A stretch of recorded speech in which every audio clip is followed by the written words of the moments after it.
Let me tell y'all something right now. If you want to change your life, you got to change your mind. Ain't no way around it.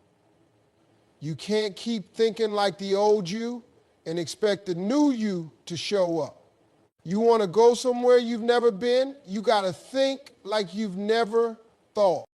When you open your eyes in the morning, the very first thing you should do is give thanks. Before your feet touch the floor, before you reach for your phone, before the day starts moving, pause and say thank you. Gratitude is not just a polite gesture. It's a mindset shift. It tells the universe, I recognize what I have and I'm ready for more. You can't expect your life to elevate if you're not even acknowledging the blessings you already got. See, some people wake up and immediately start complaining. They talk about how tired they are, how they hate their job, how nothing ever goes right. And then they wonder why every day feels like a repeat of the last. Your morning sets the tone for your whole day. If the first words out of your mouth are negative, you've already told your mind to look for problems.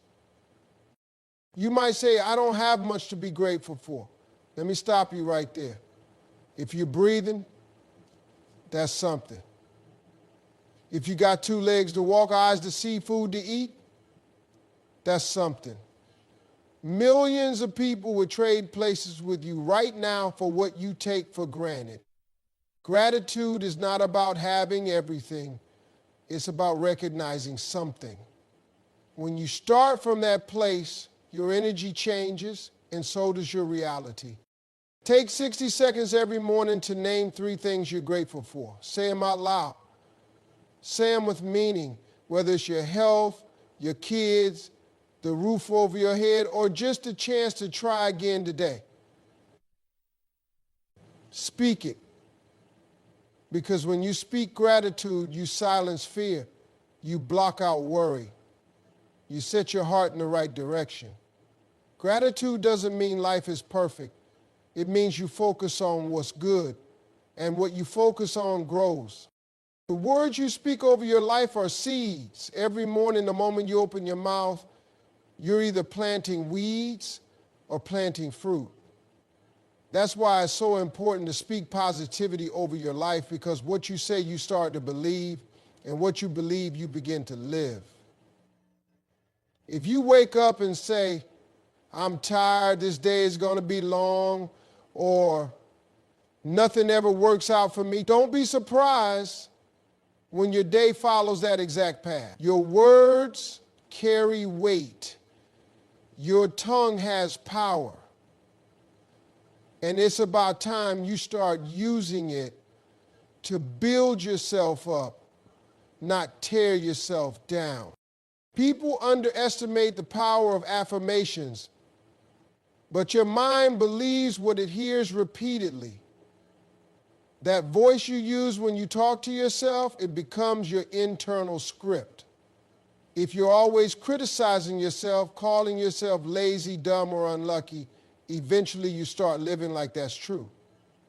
But if you get up every day and say, I'm built for this, today is full of opportunities, I have what it takes, you are rewiring your brain to operate in strength, confidence, and faith. You can't control everything that happens in your life, but you can control how you talk about it. Life might hit you with something unexpected. You might be struggling, but even in that, you can still speak with hope. You can say, I'm learning, I'm growing, I'm being prepared for something greater. That doesn't mean you're ignoring reality. It means you're commanding it to bend in your favor. Every successful person has learned to speak like a winner before they ever started winning. They declared it before they could see it. They believed it before it made sense. That's the difference maker. You have to talk like the person you're becoming, not the one you used to be. So before you leave the house, Before the world gets a chance to define your day, you define it. You set the atmosphere. You talk to yourself with intention, purpose, and belief. Because the story you tell yourself becomes the story you live. The people you surround yourself with will either elevate your mindset or poison it. Your circle matters more than you realize. If you're trying to change your life, but you're still hanging around folks who don't want anything out of life, you're going to struggle. You can't fly with eagles when you're hanging out with chickens. You can have all the talent, ambition, and potential in the world, but if the people closest to you are speaking doubt, laziness, or fear into your spirit, it's only a matter of time before it slows you down. Some of y'all are loyal to environments that are keeping you small. You're trying to grow, but your friends only want to gossip. You're trying to save, but your crew spends money like there's no tomorrow. You're trying to speak positivity, but your conversations are filled with negativity. At some point, you have to make a decision, your future or your familiar. You've got to ask yourself, do the people around me support my growth or sabotage it? Start paying attention to how you feel after spending time with certain people. Do you feel inspired, energized, and focused? Or do you feel drained, irritated, and distracted? The energy around you is either fueling your fire or putting it out. Your circle should be filled with people who challenge you, sharpen you, and push you toward your purpose. Iron sharpens iron. Get around folks who are doing better than you, not to compete, but to learn. You don't need a crowd, you need a core. Even if it's just one or two people who believe in you, speak life into you, and keep you accountable, that's enough. Protect your energy like it's treasure, because it is. Don't be afraid to distance yourself from people who no longer align with your vision. Growth requires separation. When you change your circle, you change your standards. And when your standards change, your life changes. Sometimes the most loving thing you can do for yourself is walk away from what's holding you back and walk toward what's calling you forward. The right people won't let you quit, and they sure won't let you settle. Your mind is full of ideas, dreams, and visions, but until you write them down, they're just floating. Writing the vision is the first step to making it real. When you write something down, you're telling your brain, this matters. This is serious. This is where I'm going. Most people never reach their goals not because they aren't capable, but because they never got specific. You can't chase what you haven't defined. A written vision brings clarity, and clarity brings focus. You can't hit a target you can't see. So many people keep their dreams locked up in their heads. They talk about what they want someday, one day, when the time is right. But someday is not a date on the calendar. If you're serious, it needs to be on paper. When you write it, you give it shape. You give it structure. You create a blueprint that your actions can follow. You don't need some fancy journal or 10-point plan. You just need to start. Write down what you want. Be bold. Be clear. Don't water it down because you're scared it might not happen. Writing the vision also gives you something to come back to when life gets busy, when things get blurry, when doubt creeps in. It becomes a reminder. It keeps you grounded in your why. There will be days when you lose motivation, when progress feels slow, when setbacks hit. That's when you pull out what you wrote and remind yourself what you're building and why you started. This isn't just about goals, it's about alignment. When your vision is written down, you can start aligning your habits, your circle, your time, and your energy with that vision.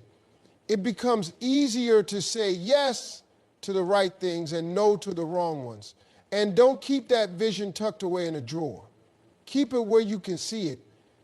Read it often. Speak it out loud. Watch how your brain starts looking for ways to make it happen. The moment you write the vision, you're stepping into intention. You're moving from wishing to working, from hoping to building, from drifting to deciding. Your mind is the control center of your life, and what you feed it every day determines how you think, how you act, and ultimately how far you go. You wouldn't go a whole day without eating food, so why go a day without feeding your mind something that strengthens you, grows you, or sharpens you? Every day, you're either programming your mind to believe in yourself or you're letting the world program it for you. And let me tell you, the world will fill your head with fear, doubt, insecurity, and distraction if you let it. You have to be intentional about what you consume. The music you listen to, the shows you watch, the conversations you engage in, the content you scroll through. It's all shaping your mindset, whether you realize it or not. If all you take in is negativity, gossip, and nonsense, you're going to start thinking and acting from a place of confusion and limitation. But if you start feeding your mind with books, podcasts, sermons, documentaries, or even just powerful conversations, you begin to elevate the way you see yourself and the world around you. It doesn't have to be complicated. Even 10 or 15 minutes a day can make a difference. Read a chapter from a book that stretches your thinking. Listen to a podcast that challenges your perspective. Watch a video that teaches you something new. Speak affirmations out loud that rewire how you see your potential. It all adds up. You're planting seeds in your mind. And eventually those seeds grow into belief systems, ideas, and habits that shift your entire life. There's too much information out here for you to stay stuck in old thinking. You have access to inspiration, education, and motivation right at your fingertips. Use it. Protect your mental diet like you protect your body. Don't let just anything or anyone have access to your mind. Be selective, be mindful, and be consistent. Because when you feed your mind with wisdom, truth, and vision, your decisions change, your confidence grows, and your energy levels up. The more you grow mentally, the less you tolerate what doesn't serve your future. Your mindset becomes your advantage, not your limitation. There are going to be seasons in life where nothing makes sense. You're doing the work, showing up, giving your best, but it feels like nothing's moving. That's when most people quit. That's when most people talk themselves out of their blessing. But what separates those who rise from those who stay stuck is one simple thing: the ability to trust the process.